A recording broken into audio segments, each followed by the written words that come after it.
Al-Mansur Saifuddin Qalawun, seorang sultan dari daulah Mamalik yang ada di Mesir. Di Qalawun ini ceritanya tentang bapaknya. Bapaknya Qalawun ini seorang budak di Baghdad pada suatu masa.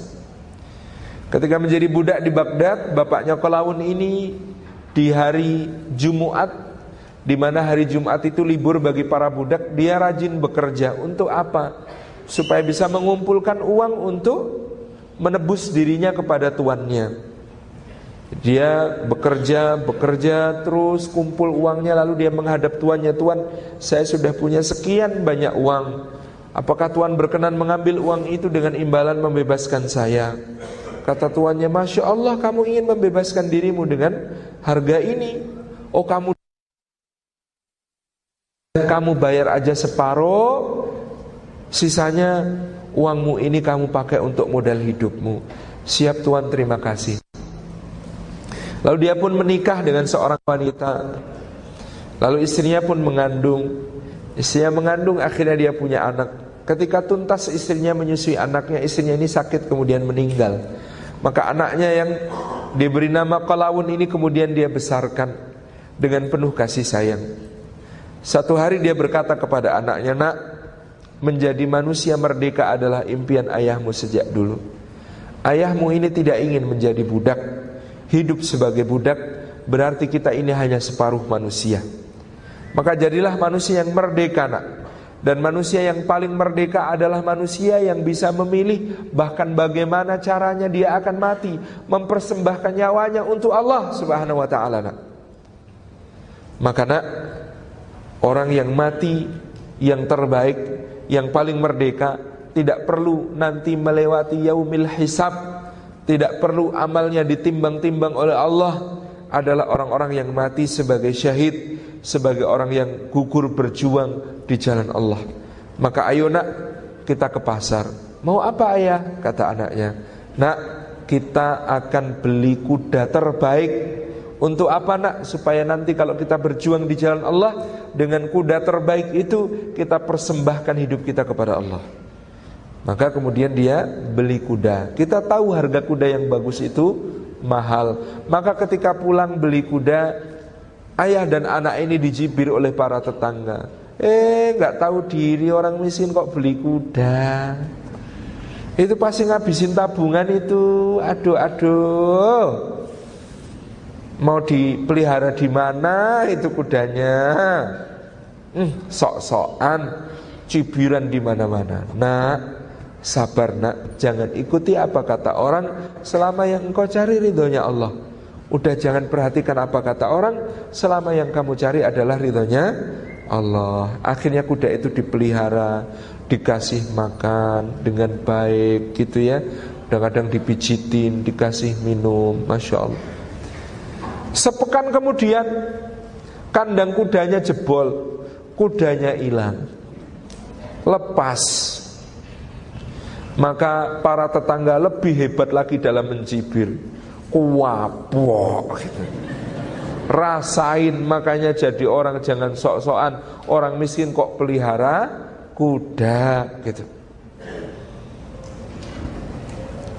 Rasain sekarang kudanya ucul, lepas, gak punya kuda, uangnya habis, bangkrut sisan, kapok gitu. Maka si ayah berkata kepada si anak, "Nak, kita tidak pernah tahu, tapi takdir Allah pasti yang terbaik. Kita tidak tahu ini nikmat atau musibah, yang penting kita berprasangka baik kepada Allah. Bismillah, kita kumpul-kumpulkan uang lagi, nanti siapa tahu kita bisa beli kuda lagi." Tidak lama kemudian, dalam 3 hari, pada suatu pagi, banyak ringkik kuda di sekitar rumah mereka. Ternyata kudanya yang kemarin lepas balik, bawa teman-temannya dari padang rumput. Jadi mungkin merasa di situ dia enak hidupnya, dia kuda itu ngajak teman-temannya dari padang rumput, sehingga tiba-tiba ayah dan anak ini di hari berikutnya jadi juragan kuda. Kudanya ada beberapa belas ekor langsung, karena kudanya yang lepas ternyata ngajak teman-temannya dari padang rumput datang ke situ. Dirawat dengan baik kuda-kuda itu. Tetangga-tetangganya enyor lagi. Tahu enyor? Oh, ternyata kudanya balik ya. Wah, untung besar sampean Pak. Seneng ya, sekarang kudanya banyak. Loh, kemarin bilang musibah. Maka si bapak dan si anak mengatakan, kami tidak tahu ini nikmat atau musibah, yang penting kami berprasangka baik kepada Allah. Hari berikutnya anaknya latihan naik kuda. Latihan naik kuda, seneng banget. Tidak terasa kudanya kaget pada suatu tempat, ada sesuatu yang lewat, mungkin ya kudanya kaget. Kemudian anak ini terlempar, jatuh, kakinya patah. Diangkutlah, dibawa ke rumah, dirawat. Tetangga-tetangga berkata lagi, ya mending gak usah punya kuda daripada punya kuda kok anaknya kakinya patah. Sial betul. Makanya jangan suka kemaki. Naik kuda sembarangan, kakinya patah, rasain. Kemudian bapaknya bilang sama anaknya, nak sabar ya nak, kita tidak tahu ini nikmat atau musibah, yang penting kita ini berprasangka baik kepada Allah. Hari berikutnya ada rombongan tentara datang ke kampung itu. Apa yang mereka lakukan? Rekrutmen massal kepada setiap pemuda, wajib untuk ikut, wajib militer ke medan tempur di garis depan, karena raja hendak berperang dengan raja yang lain. Ternyata yang berperang antar sultan sesama muslim. Maka si bapak membisiki anaknya, nak berdoa nak, mudah-mudahan kita tidak usah terlibat. Ini bukan yang kita cita-citakan. Ini cuma perang di antara sesama muslim yang kemudian kita melawan saudara kita sendiri. Na'udzubillahi min dzalik. Mudah-mudahan Allah selamatkan kita dari fitnah seperti ini. Maka kemudian petugas inspeksi ke rumahnya, dilihat, ini kenapa ini? Kakinya patah Pak prajurit. Lu kenapa? Kemarin latihan kuda terus jatuh, kakinya patah. Wah, kalau begitu saya coret ini, diskualifikasi. Kamu gak boleh ikut jadi rekrutan tentara kami. Oh iya Pak, enggak apa-apa. Mudah-mudahan nanti segera sembuh ya Pak. Oh iya segera sembuh ya.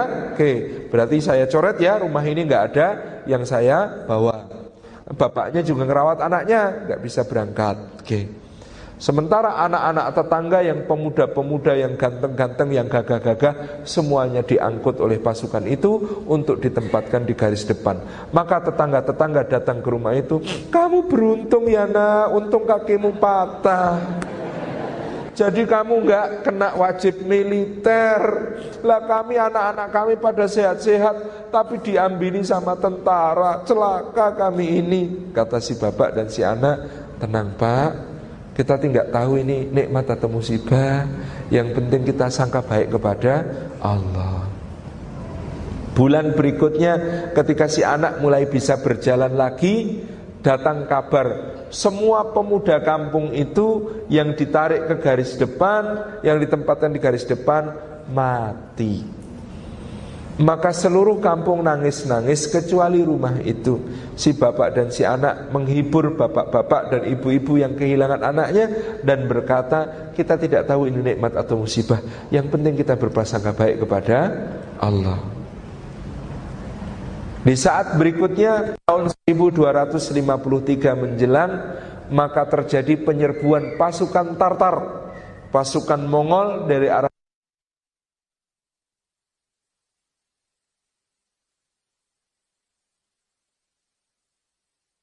ladang pembantaian.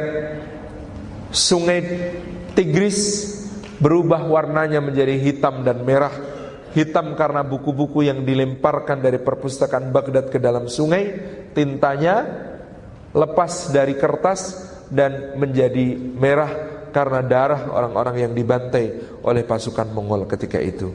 Maka saat itulah si bapak dan si anak berkomitmen, bismillah nak, sekarang saatnya kita berjuang membela bangsa, membela negara, membela agama. Kita akan berperang, berjihad melawan orang-orang Tartar, orang-orang Mongol.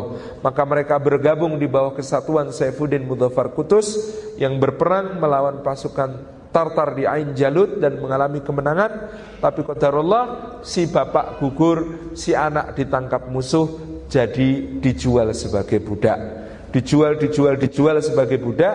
Akhirnya si Qalawun ini menjadi budaknya Sultan Baybars yang ada di negeri Mesir. Lalu karena sangat pintar, cerdas, berbakat, berjiwa pemimpin, dia dibebaskan dari perbudakan dan kemudian menggantikan Baybars menjadi Sultan Mamluk dengan gelar Al-Mansur Saifuddin Qalawun. Cerita anak muda ini adalah cerita prasangka baik kepada Allah.